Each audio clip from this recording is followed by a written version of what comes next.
উদার দৃষ্টিভঙ্গি থেকে আমরা বলছি যে এই গণ অভ্যুত্থানের অংশীজন সমস্ত রাজনৈতিক দল, বিএনপি বলেন, জামাত বলেন, এই নতুন গঠিত ছাত্র নেতৃত্ব দল, এনসিপি বলেন, সবাই মিলে আগামীতে অন্তত 5 বছরের জন্য একটা জাতীয় ঐক্যের সরকার দরকার।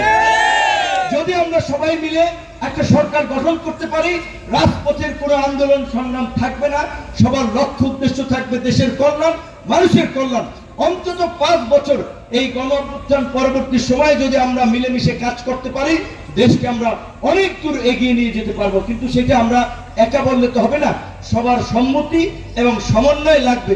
গণতন্ত্র, ন্যায় বিচার, অধিকার এবং জাতীয় স্বার্থ, সবাই গণতন্ত্রের কথা বলে, কিন্তু আমরা বলেছি যে আগে নিজেদের মধ্যে যদি গণতন্ত্রের চর্চা না থাকে, দলের মধ্যে যদি গণতান্ত্রিক প্রক্রিয়া না থাকে, দেশে আপনারা কিভাবে গণতন্ত্র দেবেন? এবং আমরা সেটা দেখিয়েছি আমাদের নেতৃত্ব নির্বাচন, আমাদের দল এবং অঙ্গ সংগঠন গণতান্ত্রিক প্রক্রিয়ার নেতৃত্ব নির্বাচিত হয়।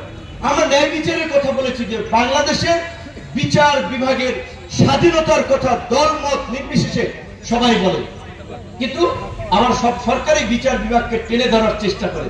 আমরা বলেছি বিচার বিভাগের স্বাধীনতা নিশ্চিত করার মধ্যে দিয়ে সমাজে ন্যায় বিচারের একটা প্রক্রিয়া চালু করতে হবে, যাতে মানুষের মধ্যেও সেই ন্যায় এবং ইনসাফ ছড়িয়ে পড়ে।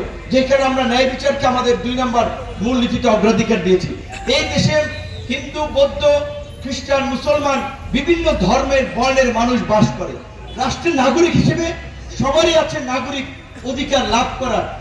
সে যদি অসুস্থ হয় হসপিটালে গিয়ে চিকিৎসা নেবে, সে যদি কোনো ঘটনায় ভুক্তভোগী হয় আইন শৃঙ্খলা বাহিনীর কাছে আশ্রয় নেবে, সে যদি স্কুলে পড়ে, তার সন্তান বিশ্ববিদ্যালয়ে পড়ে, সেই অধিকারটুকু পাবে। আমরা চাই এই রাষ্ট্রকে আমাদের আকাঙ্ক্ষায় গড়ে তুলতে।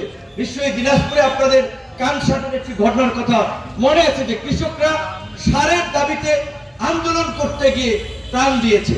আজকে এই যে আপনাদের এলাকার প্রাকৃতিক সম্পদের উপরে ভর করে দেশের অর্থনীতি একটা গতিশীল জায়গা আছে, অর্থনীতিতে একটা প্রবৃদ্ধি হচ্ছে, অর্থনীতি সচল হচ্ছে, এই কয়লা উত্তোলনের ফলে আবার একটা অংশ কিন্তু একেবারেই ডেবে যাচ্ছে, কিংবা এই কয়লা উত্তোলনের ফলে ওই এলাকার কিছু মানুষ পরিবেশগত বিপর্যয়ের শিকার হচ্ছে, তাহলে তাদের দেখারও কিন্তু দায়িত্ব আমাদের বা রাষ্ট্রের সরকারের। আমরা চাই যে যারাই সরকারে থাকবে, রাজনৈতিক দল হিসেবে কাজ করবে, তারা এই সুযোগ সুবিধা নিয়ে কথা বলবে। এই আমি আস্তে আস্তে শুনছিলাম অনেকেই বলছে ভাই অনেক রাইস মিল বন্ধ হয়ে যাচ্ছে, কারণ যখন আমরা চাল উৎপাদনের সিজন সরকার এলসি করে বাইরে থেকে চাল আনে, তার আগে তো আমাদের দেশের স্বার্থটা দেখতে হবে। কিন্তু কিছু অসৎ রাজনীতিবিদ, অসৎ আমলারা নিজেরা কমিশন খাওয়ার জন্য নিজে